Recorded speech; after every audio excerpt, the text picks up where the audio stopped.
أشهد أن لا إله إلا الله وحده لا شريك له وأشهد أن محمدا عبده ورسوله أما بعد فأعوذ بالله من الشيطان الرجيم بسم الله الرحمن الرحيم.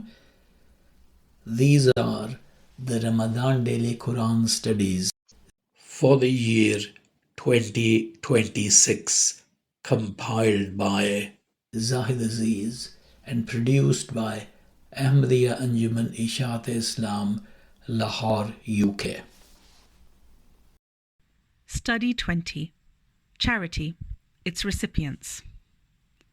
The circle of those towards whom an act of charity may be done is as wide as can be imagined. The Holy Prophet ﷺ said, "Whatever you feed yourself with is a charity, and whatever you feed your children with is a charity, and whatever you feed your wife with is a charity, and whatever you feed your servant with is a charity." Musnad Ahmad.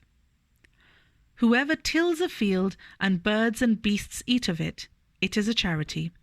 Musnad Ahmad. Whenever a Muslim plants a tree or sows seeds, and then a bird or a person or an animal eats from it, it is a charity from him. Bukhari, Hadith 2320. The Quran also speaks of extending charity to all people, including believers and unbelievers. ليس عليك هداهم ولكن الله يهدي من يشاء وما تنفقوا من خير فلأنفسكم وما تنفقون إلا ابتغاء وجه الله. Their guidance is not your duty, but Allah guides whom He pleases. And whatever good thing you spend, it is to your good, and you do not spend but to seek Allah's pleasure. 2:272. A few verses earlier, the Quran had declared there is no compulsion in religion. 2:256. This verse further shows that Muslims cannot use compulsion to bring others to guidance. Reports relating to this verse show that it means that a Muslim must also extend his charity to the poor among sinners, non-Muslims, and even opponents of Islam. The words, "their guidance is not your duty," convey that if someone is refusing to follow the true guidance, a Muslim should not behave as if it is his duty or responsibility to bring him to guidance. Instead of thinking about that, a Muslim's duty is to be charitable towards all who need help, regardless of who they are. In a hadith, the Holy Prophet ﷺ told the story of a man who went out on 3 occasions to give charity to a person at random. Every time he gave it to someone, people later said that he had unknowingly given it to a person of bad character and reputation, and had wasted his money. But every time the man thanked Allah that he had given it to such a person. Someone then told him how even those persons who were bad and seemingly undeserving might have benefited from his charity in a good way. Bukhari, Hadith 1421. The Quran also mentions the duty of charity towards animals. It says about the people who did good in this life that وفي أموالهم حق للسائل والمحروم. And in their wealth was a due share for the beggar and for one who is deprived. 51:19. The word here for deprived is mahroom, which applies both to a poor man who does not beg and to dumb animals, as they are deprived of speaking. Charity towards animals obviously does not mean giving them money, but spending money on their welfare. Charity in the specific sense of giving away one's wealth is of 2 kinds, voluntary and obligatory.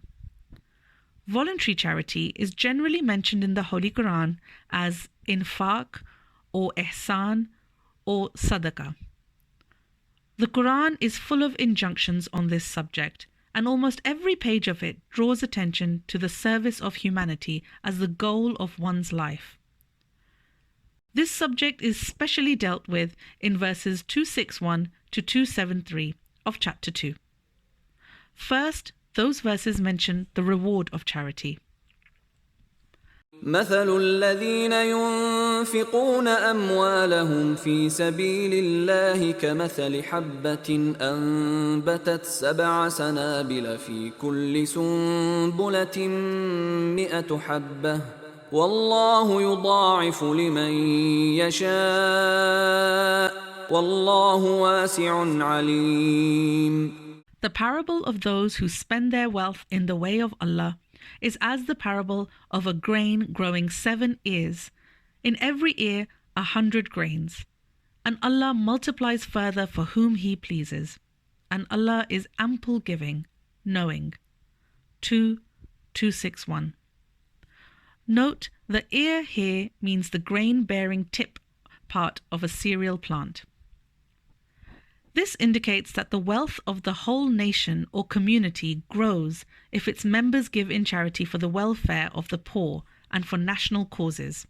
For example, you invest in the poor and deprived people to improve their education and health, and the result is that the well-being and prosperity of the community as a whole increases much more in proportion to what you gave. The next verses emphasize that a charitable deed must be done as a duty which a human being owes to another. It must not convey any idea whatsoever of the superiority of the giver or the inferiority of the receiver. The Quran says about this very strictly, الذين ينفقون أموالهم في سبيل الله ثم لا يتبعون ما أنفقوا منا ولا أذى لهم أجرهم عند ربهم.